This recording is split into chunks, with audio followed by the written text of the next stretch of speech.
been running from 9 to 5, been biting my tongue for all this time. Won't let anyone cut me short. I was thinking this was the way to go. And Hello everyone, welcome to Unnamed and Unmade. Our talk show features inspiring stories from accomplished entrepreneurs. We just completed season 1, where we discussed about building your dream venture. Today we are kickstarting season 2, launching your venture with Michael Berean, who is the founder and managing partner at Transend Capital. Transend Capital empowers industries that support our digital future. Michael, it's our pleasure to have you on the show. Yeah, it's great to be here. Thank you for having me. Means a lot. So Michael, going back to the very start, what inspired you to envision your dream venture?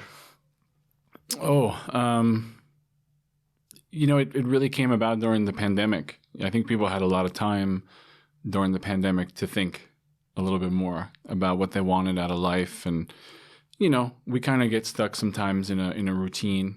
And I think the pandemic kind of shocked a lot of us out of the routine. And it was during that time that I really started to focus on just something new, like starting a new chapter. So that's kind of the genesis of Transend Capital was, I got into commercial real estate. I started to really get into financial markets, investing, and that's what kind of drove the decision to start something like Transend Capital. Got it. Just wanted to understand what your business venture is like. If you can explain it in layman's term, what your business means for the broader ecosystem. What do you do for your clients? Sure. So we do it, for the most part, right now it's a lot of investment advisory, and that is in securities, commercial real estate, and it could be private equity, but we tend to lean heavily into the securities, which is equity and debt, which is, for anybody out there wondering what that means, it's stocks and bonds. And then also we dabble in commercial real estate. Pretty much we give a lot of advice to individual investors, family offices, private investment trusts and companies, and some institutional investors. And we also are in the process of building out a clientele where we can manage assets directly for them. And so that's pretty much in layman's terms what we do. But our strategy focuses on telecom, metaverse, IT. We're really looking at companies and investment opportunities that support our digital future, our digital kind of reality. So that's what we do. Oh yeah, those are really hot areas, especially metaverse. We've been hearing a lot about it. Well, today, especially because I don't know if you guys know about the markets today, but a lot of the tech stocks right now are really dragging down a lot of indexes because tech is kind of going through a weird transition right now. But it's very hot. You're right. It's like a very hot topic, but it deserves to be. It's everything that everybody uses, right, and utilizes. So that's great. So season 2, we are focusing on launching our venture. So season 1, we sort of focused on, how to build a venture. This season, we'll be focusing on launching. And the 3 pillars we normally focus on in our show are innovation, marketing, and relationships.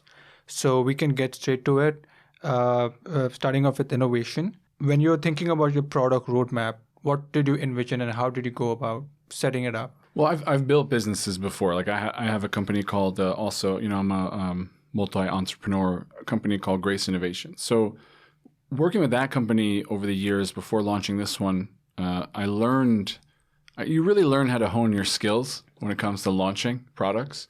And it allows, when you do things like that, to decrease the error, the margin of error, right?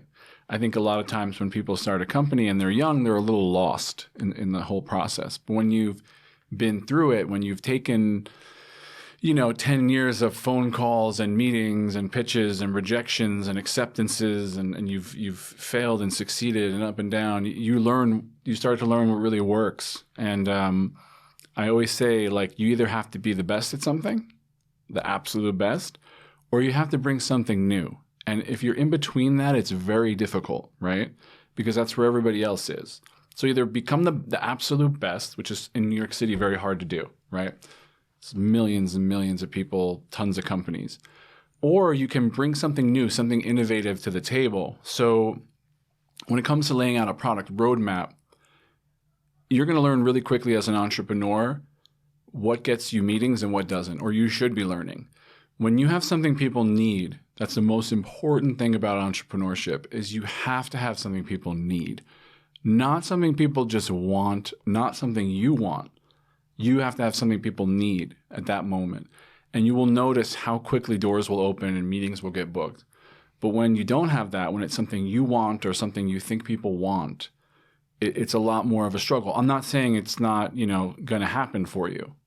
I'm just saying when you can pitch or when you can frame a product roadmap as something people need versus something that people want, it really helps with meetings, with growing that product faster. So that's a major priority that I had, was framing the brand or the product or the marketing around something that people need versus something people want. So empathizing with the customer, trying to put yourselves in their shoes and trying to figure out like what they're thinking of, where they come from. Exactly. Benefits over features. Yeah. Developers, engineers, even sometimes CEOs, entrepreneurs, we get a little caught up in the features of a product or a company or a solution. You got to think of the benefit. You got to speak about the benefit. You always have to be saturated in talking about the benefit for your customer. The iPhone saves people time. It connects people. Uber saves you time. It gets you where you're going faster. We're not saying, Uber has this amazing feature where you can tip the driver, give them 5 stars, you can order it. It just gets you somewhere faster. Easier, faster. You need that. Saves you time. That's what I've learned. I really love the examples that you gave. Again, talking about value creation as part of innovation, what did you think was your differentiator or secret sauce when you laid out your product roadmap and you started building out your offering? I think it was my ability to connect the telecom, metaverse, and the IT with the financial side. Right? There's a big gap there. Normally, you have people working in telecom and IT, which is the infrastructure for everything we're doing. Right? Without telecom and IT, we wouldn't be having this conversation right here. This is connected to a network, which is then going to the cloud, which is going to be emailed to you guys. So understanding how that world works, and then understanding how that correlates to the financial markets was the secret sauce. And to have an individual or someone managing the portfolios or looking at these investments or projects that understood that full connection and all the moving parts, and then teaching that to my team is our secret sauce, right? Not a lot of people can really connect all of that together and then connect it to the bond market, connect it to the equity market, connect that to commercial real estate projects that are going to be happening, government projects. So that's really the secret sauce, was, I guess, being incredibly deeply knowledgeable about a subject. That's the secret sauce. It's not really a secret, but it's a lot of work, but then it becomes your, I guess in entrepreneur school, your unfair competitive advantage. So we talked about the secret sauce to trying to differentiate yourselves in the market. We've also talked about the product roadmap and how you need to empathize with the customer. One problem or one challenge that a lot of entrepreneurs face is they will have this wonderful concept of this is my product, or they have an envision, or they've envisioned something, they have that in mind. How do you actually convert that into a real world product? That whatever concept you have, how do you bring it to the real world? Yeah, it's a good question. The test is, will people pay you money? There's no, in my opinion, there's no mistaking that. Money is exchange. It's a medium of exchange for a service or something like a product. So if you have a concept, that's great. And like I said before, you can want that concept to come to life and you want to do it and you think it's going to help people. But the market will tell you whether or not they want that product or not. So that's the way that you can start to understand, do I have a concept or do I actually have something that people will pay for? And if you launch and no one's paying you, then you have to figure out why. What is it? Is it the way I'm marketing in this? Is it the actual product? Am I looking at the wrong people? Am I pitching this to the wrong community or audience? The market tells you whether or not you're going to be successful or not by whether or not they're willing to pay you money, right? So that's something that I've learned over 10 years is if you bring something to the table that people need and want and your concept, people will get excited about it. They'll want to buy it from you. That's the test, is will people hand over their money and pay you as a business for your product or service? Any stories or any example that you can remember from Transend where you had this problem where you're trying to bring that product into the real world and you had to face any kind of challenge, or there was issues trying to like bring it all together? Yeah. I think I think being focused on what you do well is important, and I learned that in the beginning. In investing, you have public market, you have stocks, you have bonds, then you have private equity, venture capital. And I knew that like I didn't want to do private equity right now, right? That I didn't want to like do too many things. So in the beginning, the challenges were when I was getting these talks and booking these meetings, I was not talking to the right people. And if you're not talking to the right people, it's going to be very hard to create revenue from that deal because that's not the right person for what you're trying to do.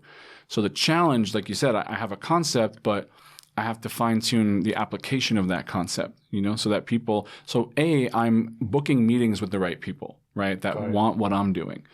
And number two, when I'm in the meetings with them, I'm learning from them. I'm optimizing, as I'm meeting with them. I'm learning what they want, what they don't want, what they value, what they don't value. So the challenge always in the beginning is having the patience to do that. Having the patience to be like, look, like you're going to get 65 no's before you get one yes. That's a challenge that you have to be able to eat rejection, constantly, and then optimize until you get that, hey, you know what, this is really interesting. Let's talk on Monday. Let's set up a time. You can go over this with me. That's a win, right? That's a step closer to creating a client or a customer, right? That's the thing. You have to be optimizing. And the challenge always in the beginning is, you have to be patient. You have to learn, from the customer. It's not going to happen in 2 weeks. We live in this world where everything is instant access, but you're talking about building a business. It's going to take time, So be patient. That's the challenge. Overcome your own needs and wants and how fast you want to move and realize that the market is going to dictate the speed and just be patient, Yeah, we live in a world of instant gratification. We do. So it's kind of difficult to persevere, take all the rejections, and then find those few opportunities that actually exist. Yeah. Like you put up a photo, you get likes in seconds. But it's not like that when you're growing a business and nurturing something. You need to take the time to learn from people and then apply that to your business, and that's a big part of it. Correct.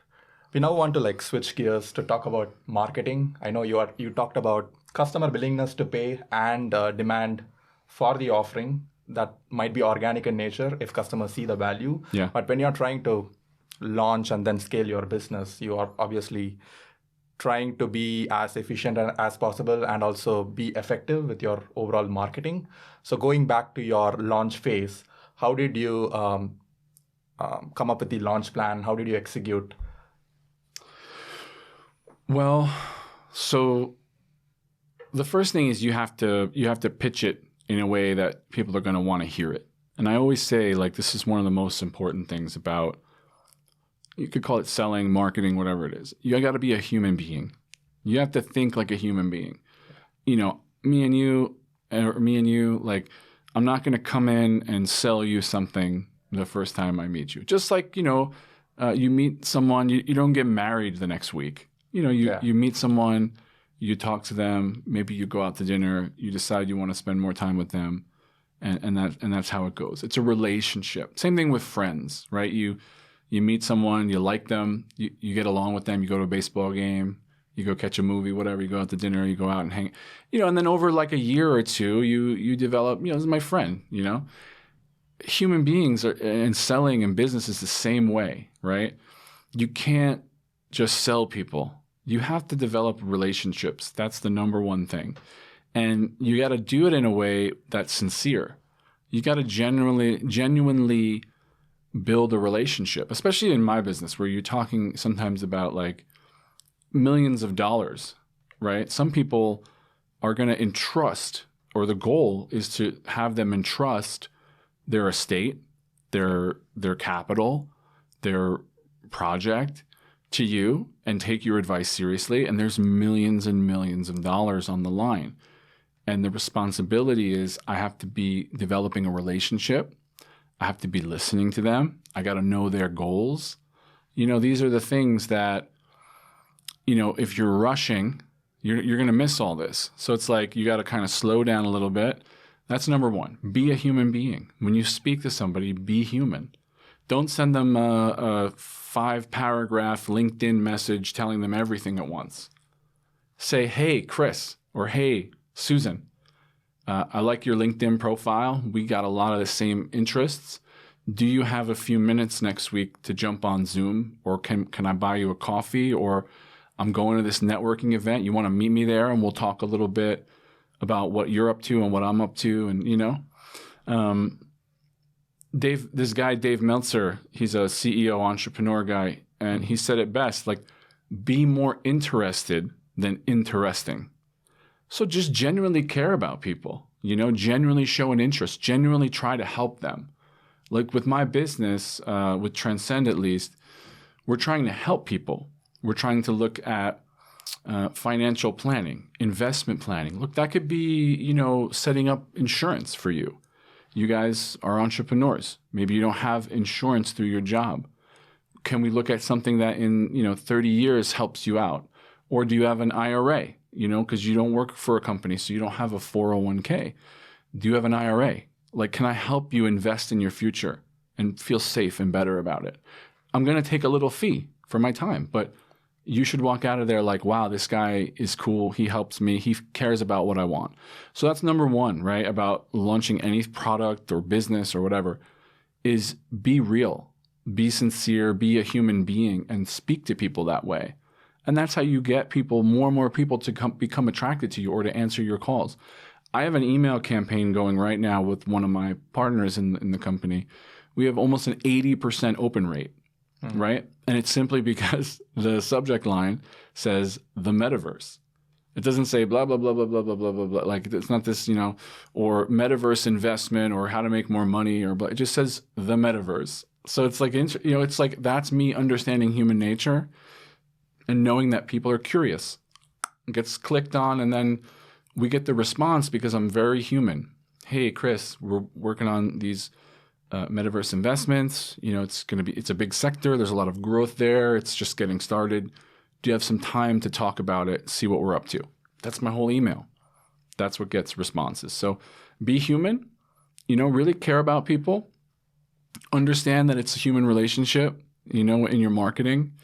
And like I said, you have to have a way to solve a need that they have. These financial people that I work with, they need to know about the metaverse. They see articles about Goldman Sachs and Bank of America and Microsoft just bought Activision for $68 billion.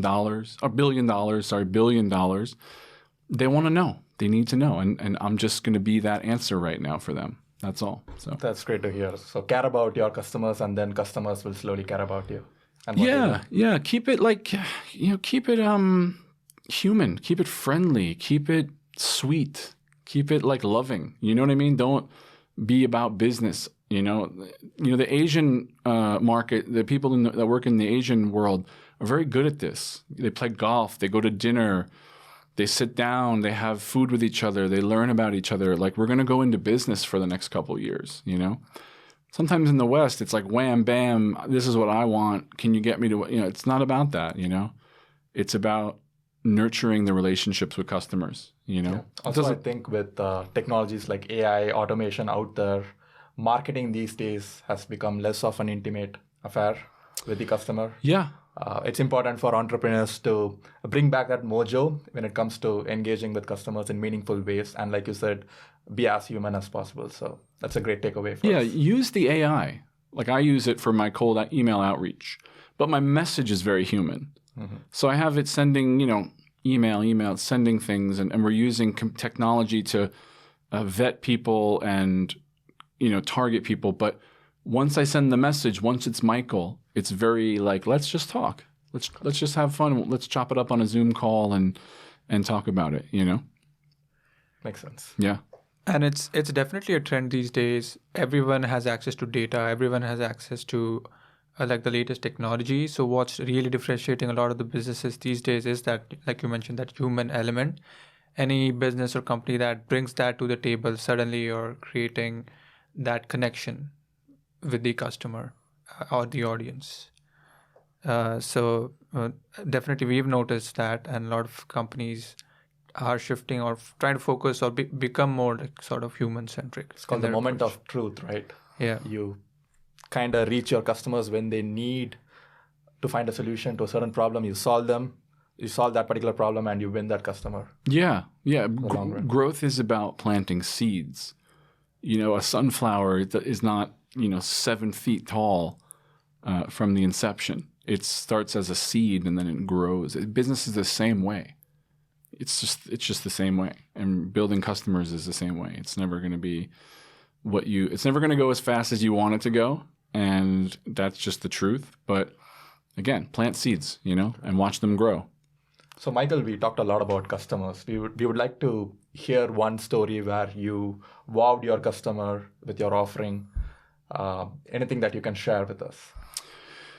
The first thing that comes to my head is a meeting I literally had 2 hours ago. Okay. Because I do speak to a lot of people during the week. And he was kind of asking me like, okay, like, I get the metaverse. I get it. But tell me, like, how is my mom going to use the metaverse?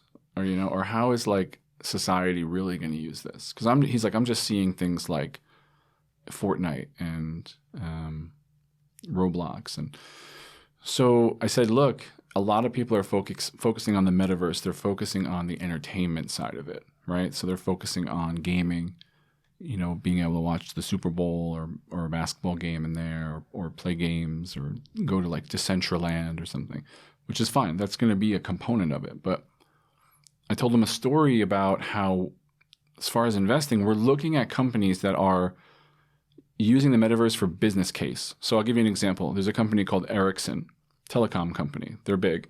They're deploying 5G. They're using the metaverse to build entire neighborhoods in cities and then plot out the network and deploy the 5G in there first. You know why? Because now it's not going to take 6 months. It's going to take 3 months. And they don't have to send people into the field. And they don't have to fight the weather and the traffic and the congestion and all the headaches that come with doing that in real life. They're going to do it in the metaverse first, work out the kinks, and then bring it to the real world. And they're going to cut their time in half. And he was like, whoa, I didn't even know that type of stuff was happening. So these things happen. But again, it all comes back to you got to have that deep knowledge in order to wow a customer. You got to know what you're talking about in that specific area. I don't talk about law. I don't talk about, venture capital right now because that's not my area. It's, securities, bonds, metaverse, tech, IT, that's where I live right now. So you have to know your stuff and then you can wow a customer or you can impress someone because people can sense the vibration of the truth if you really know what you're talking about. If you're telling stories or you're trying to like string together buzzwords or as things you read that morning on Inc.com, like people can tell an expert from a non-expert, I really like the phrase vibration of truth. Yeah. I also like how you are very aware of your core competencies and trying to stick to that and build a business around it. We would like to now talk about relationships. What were some of the challenges that you faced when you were starting out with your venture and building the right set of relationships? I think everybody needs mentors. People struggle with that, especially like entrepreneurial people, especially me at times.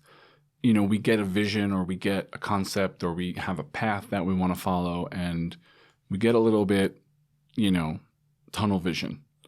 It's good to have like a group of people that you can talk things out with, like a council. There's nothing bad about that. Most of the time you're probably going to be right about your field, but there's times when you might be missing something that you can't see from your perceptive level. Like someone else is going to look at something differently than you. And that's just the way life is. They're just going to see it differently. and to get their feedback is important, just so you have everything on the table. You don't even have to follow it, right? You don't necessarily have to follow that feedback, but get the data and then make the decision based on the data. That's like a logical, smart way to think. But unfortunately, like a lot of the times we go emotional thinking. Thinking and our decision making becomes emotional, which I get. That has a strength as well. A lot of intuition and visionary people can lead from emotion because they can connect emotionally to environments or the future or situations and understand them. But sometimes you need that introspective approach to show you what you're missing. So I think in the beginning, when you're launching these ventures, have people that you can bounce ideas off of. You know, even if it could be your cousin, it could be your uncle, it could be a teacher from high school, it can be some boss you used to have. Most of the time, people are willing to give you their opinion. Now, again, if that person doesn't have experience in that whatever field or topic, you have to question like, okay, well, where's their advice going to come from? Like what is their, if they don't have any experience, like what is driving their advice? But still, you don't have to take it. That's the thing. Everyone always thinks if I get advice, I got to take it. It doesn't mean you have to take it. It just means like just listen to someone else's opinion. Then you make a decision later. So I think in the beginning, put together a little group of people that you can bounce, especially if you're a smaller startup where you don't have like a board or you don't have like people guiding you, get a little counsel, and don't be afraid to, again, reach out to your community and ask them for feedback and advice. That's what I'd say. Any challenges did you face during that phase when you're trying to build relationships, trying to get counsel or get to know people around you? Well, yeah, I mean, people are busy, and especially in New York City, right? Like people, they don't always have the time to talk to you, and also like sometimes it's hard to get access to people, like even in an era where we were talking about like I can send a LinkedIn message to the CEO of Adobe or the CTO of, Adobe or Uber or something. Doesn't mean he's going to answer me. I can tweet out to anybody I want. So the biggest challenge is going to be, in my opinion, having resilience, overcoming rejection with resilience. People are just not going to care sometimes, people are going to not call you back. People are going to postpone a meeting. People are going to ghost you on a text message. People are going to ghost you on an email. And don't let that affect what you're doing, because you're looking at it from such a small little, there's millions and millions of people, in New York City, billions across the world. Don't let these little things like get you stuck. Keep flowing, keep moving, keep going. Have that resilience when you're launching. And I do believe something too, I believe that when you put something out into the world, eventually the world will take it a little and kind of bring it where it needs to go. There's like a larger thing driving things sometimes. So if you put a product out there or a podcast or a movie or a concept and you actually manifest it, the world will take it too. And, kind of do things with it, like Uber. Uber started as ride hailing, right? During the pandemic, they became known for food delivery. Mm-hmm. And also they grew their shipping business, their trucking business, which a lot of people don't know, Uber Freight. Yep. So this is what I'm talking about, right? Like you need to understand as a visionary, as an entrepreneur, as a CEO, whoever you are, CMO, yes, you're there to drive something about the company, but there's this other element that's going to take it as well and do with it what it wants. And you need to kind of get out of the way sometimes. So at Transend, you're dealing with, like you said, you're dealing with a lot of relationships. You have your investors, you have customers, you have clients. How do you build a culture that's very customer-centric or very client-centric? It's a good question. I think you have to realize that you're here to do a service. You're not... I really don't think that this is all about you achieving or getting something. It's part of it. Like, yes, you want to be a lawyer, you got to pass the bar exam. You want to be a doctor, you got to pass the MCATs, right? You want to be anything, there's a path. And yes, you got to go down that path and you have to achieve something, right? Even you guys, like you want to be a podcast host, you're going to learn the whole time how to optimize this podcast, right? But at some point, you got to realize like what you're doing here, as much as it's about you guys launching this and doing it, and it's also about your audience. And I really think that it has to be more about your audience, right?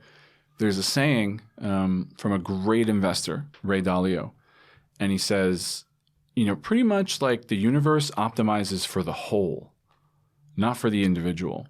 Mm-hmm. So if what you're doing is serving the whole, you'll see greater success, right? And if you really think back, right, on entrepreneurs, on things that have really taken off. I mean, I guess Elon Musk would be the greatest example, or Steve Jobs, or Mark Zuckerberg, or a Ray Dalio, or whoever. They're trying to optimize for their investor, their audience, their customer. This isn't about necessarily their success. And I think a lot of entrepreneurs struggle with that, but I think we all know it deep inside that this is really about the customer or the audience or whatever, or the movement. Think about it like, think about great people that we remember. Like, do you know who the richest guy was in 1959? You don't know. Not really. But you know who Martin Luther King Jr. is, yes. Right? Do you know who the richest guy was in 1985? But you know Bob Marley. You know Gandhi. You know all these people, right? You know Frida Kahlo. You know Jim Morrison. These people were not necessarily like, hey, like, look at me. They served. They had like a movement to serve humanity. Some of them to the point where they gave their life. I think there's something in that. There's something to be said about that, where you're optimizing for everyone. And some of these people, did it to the point where they had no self-concern. So anyway, there's something in that for entrepreneurs to understand. Like, we idolize people like Elon Musk or Steve Jobs or Arianna Huffington, or we idolize these people. But what we have to understand about them is that they kind of gave more than they took, right? And I think that's the big lesson. And that's something I'm working on. We're all working on that. We're all struggling between wanting to be something or letting kind of life create what it wants from you. And I think we all struggle with that. But the more that we kind of can let go into that sometimes, I think the better. Like if Transend Capital, if it becomes a vehicle to help other people live a better life, I would really delight in that. More than it's about me making money and making returns and living comfortably. If I can help 100 people, or 500 people or 10 people have a better experience on Earth, there's something in that. And I think we all want that. We all feel that. It's just, can we get out of the way a little more? And can we make it a little less about us, a little more about everyone else? And that's the biggest thing for me, that is what business is all about. Like the biggest businesses, I think they can do that. And look, they could get lost along the way. Like, look at WeWork. Do you guys know the story of WeWork?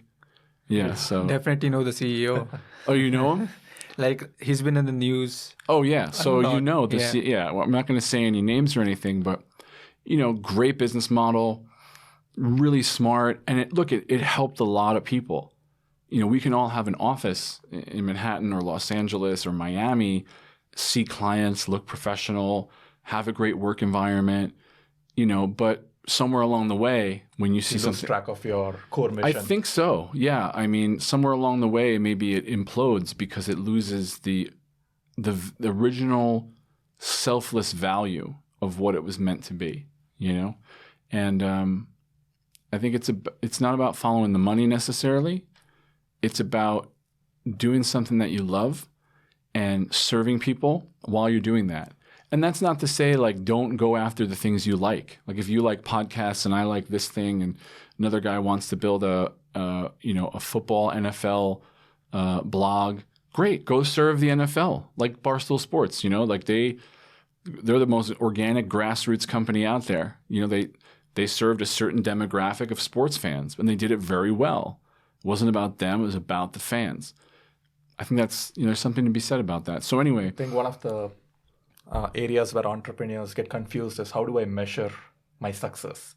And I think to your point, it's important for them to think about the impact that they're creating for the society and how they are able to serve people in the form of customers and in the form of other players in the society. So that's a really good way to define or articulate your mission before you even embark on a business, because that seems to be the case in your business. You didn't really start with a business model. You thought about how can I serve the society, what kind of problem I can solve, and then come up with a business that would enable you to design and deliver that value. Yeah, exactly. I think the fact that like anybody can even pursue what they want to grow a business around is a miracle in itself. And I think that a lot of that has to do with perspective. In America, especially in New York City, there's so much wealth, right? There's so much abundance. Like I grew up in the suburbs. You have a house, you have 2 cars, you have food every day. There's a lot of people out there in the world, they don't have 1/10 of that. They don't have a house, they don't have a car. So we lose track. The other day I was sitting around in my house and I'm like, wow, I have a house, I have 2 cars, I have a daughter, I have food, I have this TV, I have laptops. There's so much wealth in that it's perspective. The person way down there that is living in, Brazil or another country where they don't have that, right? They're going to look at that as like, well, but so there's always something, there's always going to be more, at every level. And even Elon Musk wants to go to Mars. Like Earth isn't even, I know he's got a mission, but I'm just saying there's always going to be something that you want that you don't have yet. So understanding that what you have right now, which could be nothing, is enough to start. It's always going to be enough. And you can go up and down and you can make money and lose money. And that's just life. But realizing that you do have abundance and that if you can even go out and follow the path of doing something you want, whether it's being an artist, an entrepreneur, a host of a show, the fact that you can even do that in itself is a blessing, is abundance, because there's a lot of people they can't even do it. They have to work a job, they have to support their family. You know what I'm saying? So it's like realizing that's a blessing and a benefit. That's great to hear. Yeah. I have a question. I'm a curious person, and since you might be someone who is well equipped to answer this, what do you think our digital future will look like in your perspective? Well, I talk about this a lot because a lot of people I think that the metaverse will replace things. I think that people, they don't like VR headsets because they think it's going to replace something, the normal reality. Or I don't see a person wearing a VR headset for 10 hours a day. Maybe those like once in a while, those like kind of like people that go a little too intense into things might do something like that. So I don't, and also like with the whole metaverse, VR is only one type of human interface. Like you can have a 2-dimensional screen and still access the metaverse, like Decentraland or Upland, or like even Fortnite was kind of considered like one of the like a initial metaverse, and that was played on a 2-dimensional screen. So I think a lot of people think that things are going to come and replace, but from what we've seen in the past, unless the technology is better and more efficient and saves time and money, it doesn't replace. Like iPhones replace CDs because they can store a lot more. It's convenient. It's easy. It's accessible. But if you've noticed, right, like notice this, laptops haven't gone away because we have mobile phones. The mobile phone didn't replace the laptop because for some things, it's just not optimal to do it on, right? I need a little bit of a larger screen. But for other things, it is optimal and there is success. So I think things will coexist. I think that's our digital future. It's like the world today, like this microphone is still pretty much the same it was since the 90s, right? It's not that much different, this microphone. These chairs, no one's really updated the chair. And it's like the same, sure, it could be comfy. So I think things in the digital sense will still coexist. We're going to have this digital metaverse coexisting with our, IRL or in real life reality, and VR will coexist with mobile, which will coexist with smart TV. So I think that's the main thing. It's just adding another layer. That's all. We're adding layers with things. That brings a sigh of relief. I cannot imagine a world without a digital realm, completely getting into like. I think people think that like we're all going to be in some dark room like with a VR headset on for 20 hours a day, and I don't think it's going to be like that. I think it's going to be like when you were a kid, you played video games for a couple hours and then you went out with your friend. I think that's just, or when you need it as a tool. Like I use the VR headset to look at real estate. In different parts of the country, you can get a look at the building. I can look at the telecom, like kind of what's outside of it. It's a great tool. But I don't think it's not going to replace, I'm not going to be in there all the time. I'm still going to go to the grocery store and, so until the next evolution comes, right? Until maybe something comes that replaces that, I see it coexisting. That's what I see. Got it. It's interesting that you mentioned Decentraland. It's become very popular. I've seen like especially real estate on Decentraland getting a lot of traction. What do you think could be like a factor that's going to drive adoption, when it comes to like Decentraland or any other element that's related to the metaverse?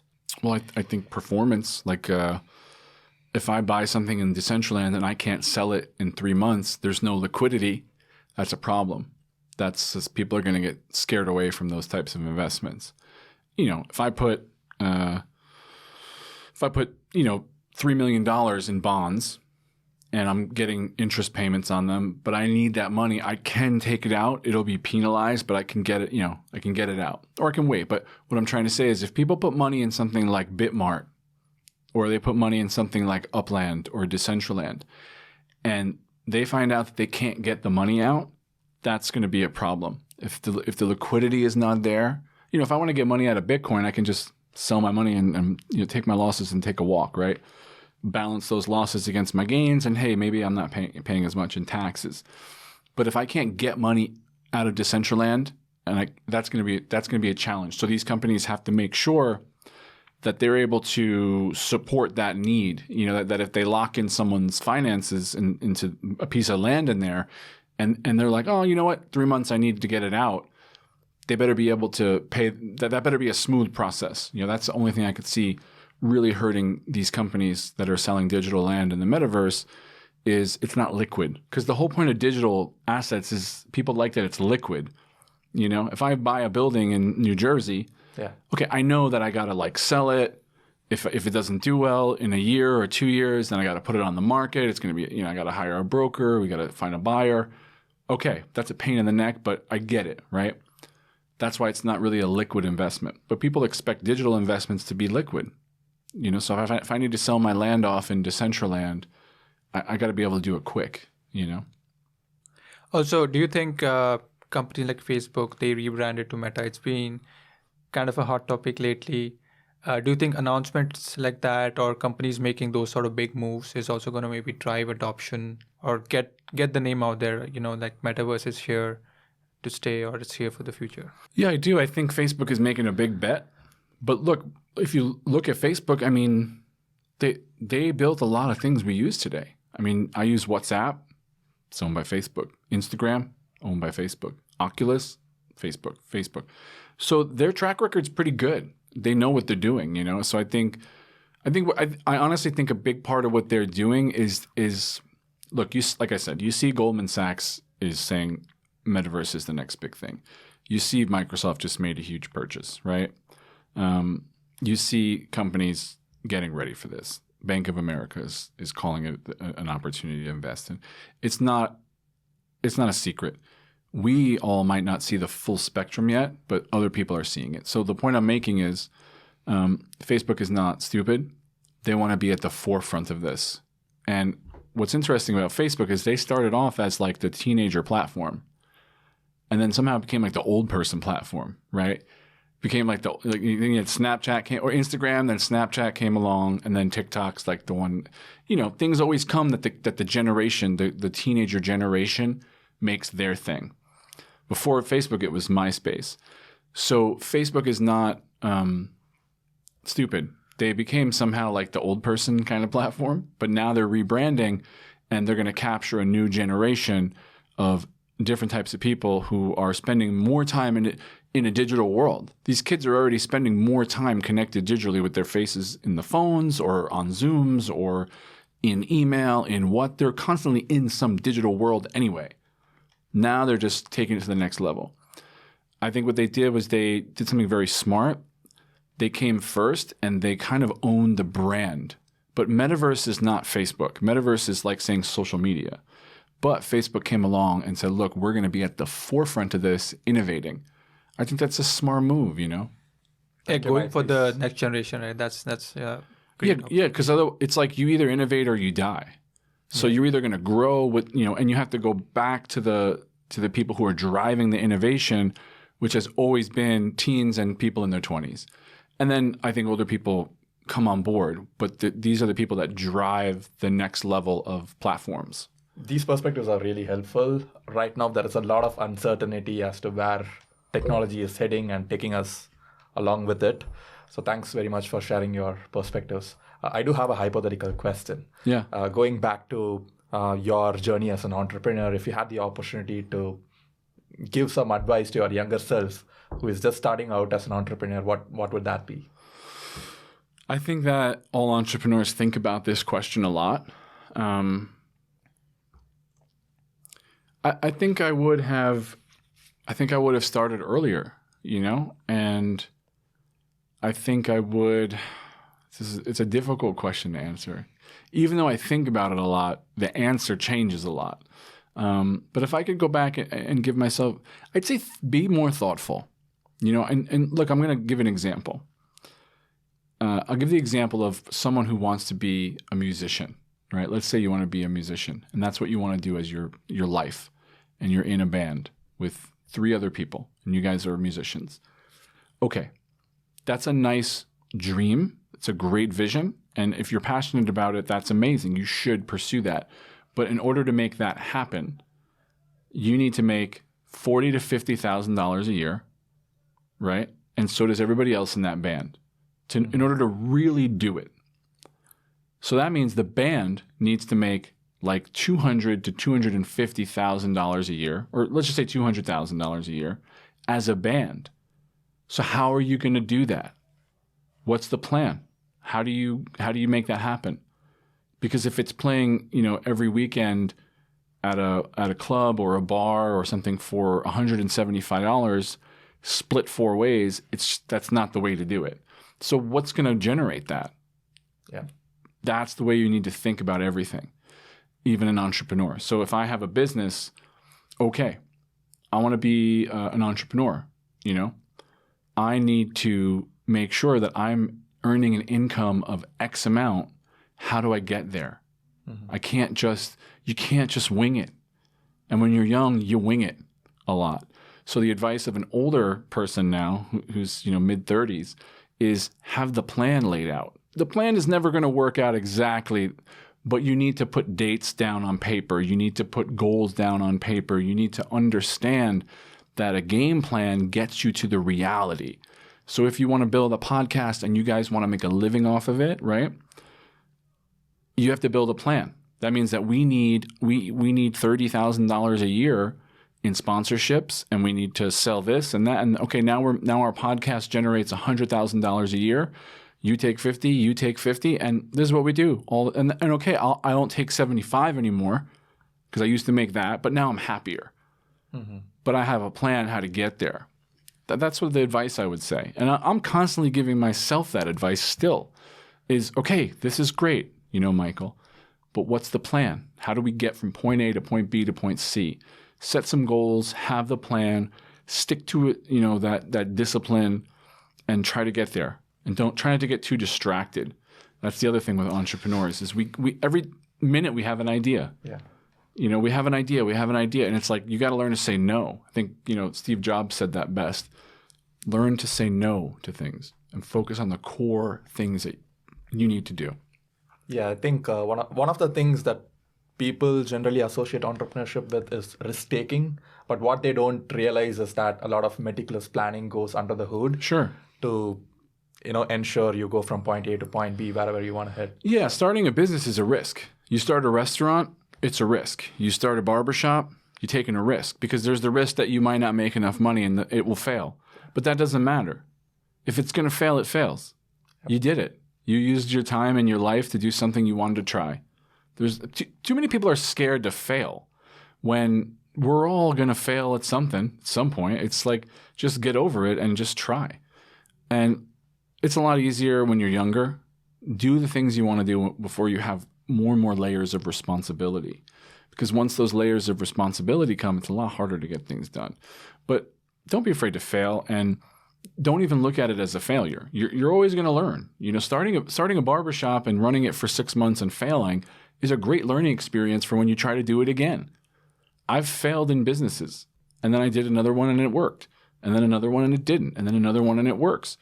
You learn. You got to learn. You got to optimize, like we were talking in the beginning of the podcast. So that would be my advice to my younger self: is have a plan, take calculated risk, and have a like something that you're getting on paper. Like don't just like wing it or see. You gotta like write things down, make lists, make plans, make goals, crumple it up, throw it away. But at least you got it out of your head on some piece of paper. That's my advice. Sure, makes sense. Having a plan. Have some type of plan of how you're going to actually accomplish the thing you want to accomplish, and then just work in reverse. Reverse engineer. It's like execution plus capital can equal success, but you got to work backwards from what you want. How are you actually going to get there? Cool. And what are the steps you're going to take? Plan your plan. Plan your plan. Well, it was great chat, Michael. We're heading to the end of the show. It was great having you at the Unnamed and Unmade podcast. On behalf of our team, we would like to thank you for coming on the show. We will mention the company website and the bio on our video description, so our audience will keep an eye out for that.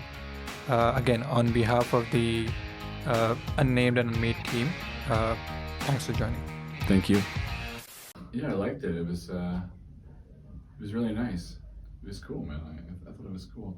Do you have a geographical audience at all? Like, is it just... We are focusing pretty much the United States and India, because that's... I was going to say the India thing is smart. Yeah. Because I know in India there's a lot of like tech but like by you giving them access to people in the United States, if you're like the New York guys from India originally, like sharing entrepreneur stories back to India, yeah, that's awesome. You always want to have some value for any content. So like if I sign up for an email that they're going to send me every day, I got to be able to get value from it. So, okay, here's a bunch of investments that have, here's all the top stocks of yesterday. Mm-hmm. Oh, there's value. So like when you do this for the people in India, there's value in that, as opposed to just like anyone can listen to my podcast. So like even if anyone can listen, like you only have, you want to grow traction. So like you launch it to like a certain tribe, like Seth Godin, the tribe, and they find value in the fact like, oh, when I listen to, Unnamed and Unmade, I can access now something that I couldn't access before. Well, when I started Grace Innovation, I just did it at night. So I worked all day. I was young. I didn't have the wife or the kid. I worked all day, and then at home, I came home, and then I worked all night, and then I went to bed at 11. Okay. So you have 9 to 5, and then 5 to 11, you go to bed. So that in the beginning, and then one day, I was like, you know what, I'm making enough money at night now that I don't need to go to work during the day. So I stopped, and then it became full-time. And then it failed, because the client didn't pay me. And I was like literally month to month, right? So if I missed 1 month, that's it. Client didn't pay me, went back to work, a 9 to 5, did it again. And then luckily since 2016, I've been on my own. But that's how I grew my business. So you had a transition plan and you were executing on it. A lot of people don't have that. That's where they feel like, oh, I have to quit my job to pursue something that I want to. You don't have to. Yeah, you need not be the... If you don't have funding or you don't have capital and you don't have 6 months of money stored away, like it's hard to do that. Yeah. So the best thing to do is how can I do it on Sunday, on Saturday?